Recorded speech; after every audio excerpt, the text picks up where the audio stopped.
নমস্কার। আজকের এই ভিডিওর মাধ্যমে দেখে নেব আপনারা কি করে এসএসসি জিডির অ্যাডমিট কার্ড ডাউনলোড করবেন। অনেকেই কিন্তু অ্যাডমিট কার্ড ডাউনলোড করতে পারছেন না। অনেক দর্শক বন্ধু আমার ভিডিওর কমেন্টে এই প্রসেসটা জানতে চেয়েছেন। প্রসেসটা একদমই ইজি, তাও আপনাদের সুবিধার্থে এই প্রসেসটা আপনাদের জন্য একবার দেখিয়ে দিচ্ছি। প্রথমে আপনাদের ssc.gov.in এই ওয়েবসাইটে চলে আসতে হবে।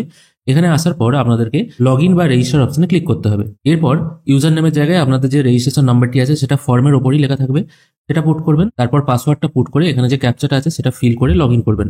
লগ ইন করার পর আপনাদের সামনে এই টাইপের একটি ড্যাশবোর্ড ওপেন হয়ে যাবে। এখানে দেখুন প্রথমেই লেখা আছে অ্যাডমিশন সার্টিফিকেট। এটাই হচ্ছে আপনার অ্যাডমিট কার্ড। সেই জন্য এই অ্যাডমিশন সার্টিফিকেট এইটার উপর একবার ক্লিক করবেন। এখানে ক্লিক করার পর এক্সামিনেশনটা আপনাকে সিলেক্ট করতে হবে। এটা আপনাকে করে নিতে হবে এসএসসি জিডি।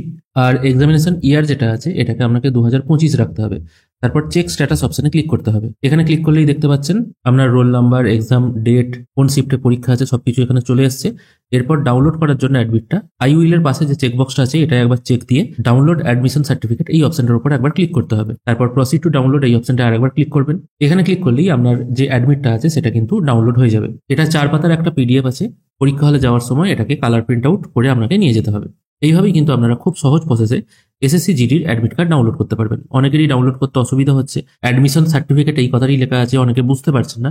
সেই জন্য আপনাদের সুবিধার্থে এই ভিডিওটি বানিয়ে দিলাম। আজকের ভিডিও এখানেই শেষ করছি। ধন্যবাদ।